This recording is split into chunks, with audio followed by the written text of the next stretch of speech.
Well, good morning. Trucker Todd here, and time for another video. Long time no see. I took about a week off. I was at the house and I didn't get any videos out. I meant to, but long story short, a ton of stuff happened. I was just really busy. But the video that should have come out last Monday is coming out today. And what it is, I'm going to talk to you about, we always talk about dry van, we always talk about reefer. We're going to get back on the subject of reefer, which is refrigerated trailers, on Wednesday. And but right now, today, I wanted to talk to you about the most successful truck driver that I know. No, it's not me, not even close. This guy makes roughly twice what I do, and I'm going to tell you how he did it, what he's doing, and how I got to know this guy. He pulls a hazmat tanker for oil companies, and we're going to talk more about it. I'm going to go through his deal in this video. But before we do, I need you guys to give me a thumbs up, share this video on your social media platform, and make sure that you're subscribed. Also, I need you guys to look down in the description below. There's a lot of great information. Many of the questions I get can get answered in the description below, like how to email me, how to apply at Dart Transit, things like that. Also, my Instagram and Facebook are there. I really need you guys to follow me on Instagram. It would help me immensely. But enough about all of that. Let's jump into today's video. Here we go. And this is why I do this, why I'm out here, why I keep that hammer down, flying by these road signs with home on my mind, with these wheels turning round, for my family and for my kids, for this life I wanna live. And this is why I do this.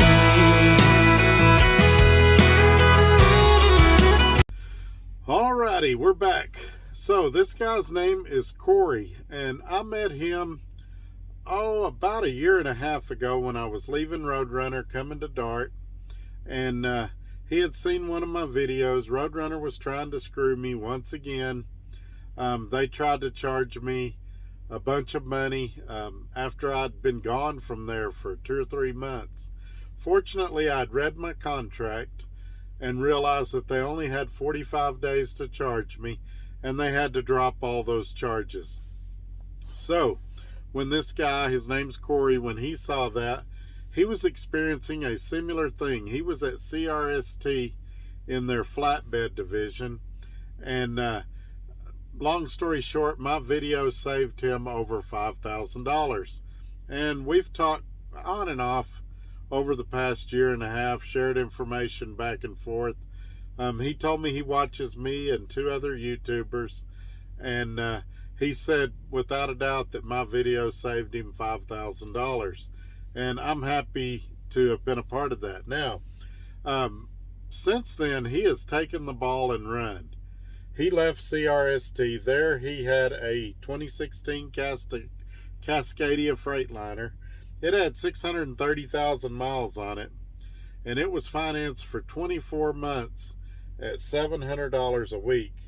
He said that he was working his tail off, and he decided that that he was lucky if he'd make $1,500 a week. He decided that mega carriers weren't the answer. And by the way, I don't consider Dart a mega carrier. They've got about 1,200 trucks. I consider that a medium-sized carrier. But anyway, he's got about 9 years of driving experience, and now he's got a job where he makes ridiculous money. We're going to go over his last 5 settlements in this video. And he's home 2 to 3 nights a week, and pretty much every weekend, running oil field chemicals, such as methanol, hydrochloric acid, caustic, and ethylene glycol, whatever that might be. As I said in this video, I don't have all the answers. I don't know hardly anything about hauling hazmat tanker in the oil field or for oil companies. but I'm going to tell you what I know. I was going to show his actual settlements in this video because he did send them to me, but it was very, very time consuming to cross out all his personal information. You know, I didn't want to post his bank accounts on here, his home address. I didn't even want to post the company that he worked for. But I did want to show the information so that you could see I'm not making this stuff up. So what he did, he found a 99 Kenworth T2000. Well, first of all, he saved up $10,000. And then he put $5,600 down so he would still have some money left over. And I remember him calling me before he made this purchase, and we talked about it. I told him to make sure and have some money set aside going into it in case the truck needed repairs. And he has had to do some repairs along the way. He gave a total of $28,000 for the truck. But look at this. Instead of paying $700 a week like he was at CRST for their flatbed division, now he's paying $488 a month. He could have done short-term finance and had higher payments and paid it off quicker, but he chose to finance that over 5 years so his payments would be cheap, and if he had maintenance issues, money wouldn't be a problem. Speaking of that, he has basically $40,000 in a maintenance account. If he has to do major repairs or something, he had one recently that's like $2,800, then he puts an extra 50 or 100 bucks a week in there to make it up. He saves 10% of his net every week and puts it in maintenance and keeps it at that $40,000. And what we were talking about there is if something were to happen to that truck and it had what they call in shop talk a catastrophic failure, then he could go out and replace the truck, buy another truck, keep on trucking. He puts back $3,000 a quarter for taxes, and he's found a private mechanic that he works with for major repairs. He had to have some differential work, and he had an overhead and things like that. And he has a mechanic in his local area that he trusts and works with. Now, he does his own PMs. He found out that some of the places he was going for PMs were ripping him off, and so he figured out a way to do his own, or not figured out a way, he learned how to effectively do his own PMs. He's saving money there. Granted, not a lot, but it's pretty much like anything. If you want it done right, you've got to do it yourself. Let's see what else I have on this page that I want to talk to you about. Let's go to the next page. But one thing that I want to say before we jump into his numbers is that work-life balance. He wanted me to stress to you guys the necessity to get away from these mega carriers, step out on a limb, take a chance, and he's sure glad that he did. Now, here we go with the numbers. Week 1, $11,178.08 gross, netted. This is in the bank, $65.37.51. Now, granted, he does have $488 a month truck payment, but this is just 1 week, so you'd say $130 or $40 that week would go to a truck payment. So still clearing well over $6,000. Now, the second week, not quite as good, but nothing to sneeze at. $45.90 even for gross, $26.79.07 for take home. So, you know, $2,600, still not a bad week. Take home almost $2,700. Week 3, $92.53.60 for the gross. Take home $56.51.41. So, wow, another $5,000 week. Or, well, you had one that was $6,500. This one's $5,600. That money is there. Now, the next week he went in the shop. He spent $28.32.58 in the shop. So he only grossed $260.88 this week.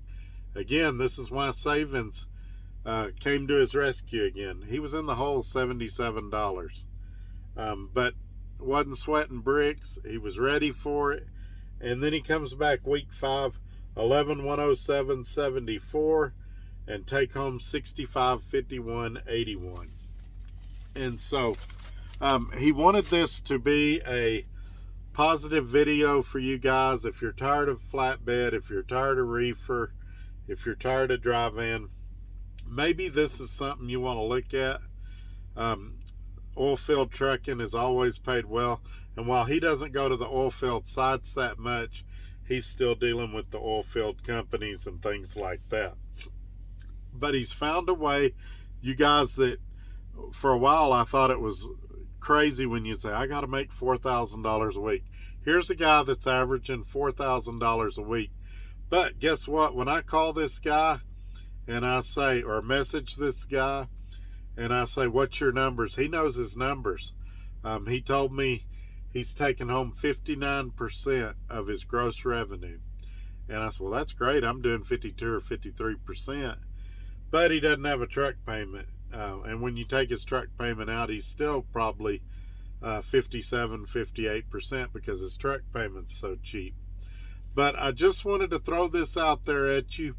I'll be curious to see what you guys think about this. Leave me a comment below. Shoot me an email. Let's talk about this. Another big announcement. We now have a Trucker Todd hotline where you guys can call me. So if you email me and we need to talk on the phone, I've got a dedicated phone number that you guys can call to talk to me directly. And what it's going to do, I had everything, personal calls and everything, going through my main phone. And some of you guys were falling through the cracks because I would just get so many messages. I couldn't get back to everybody. Now they're all going to one phone, and it's going to make it a lot easier for me to not miss people and get back to people, hopefully in a timely manner. But that's it for today, folks. We're going to see you Wednesday. We're going to talk about these protests in Canada. We're going to talk about the trucker convoy that's supposed to be going to Washington, D.C., and I think we need to discuss Hirschbach buying John Krishner. So we're going to talk about all three of those things on Wednesday. We'll see you then. Thank y'all for hanging in there with me. Take care. Bye-bye.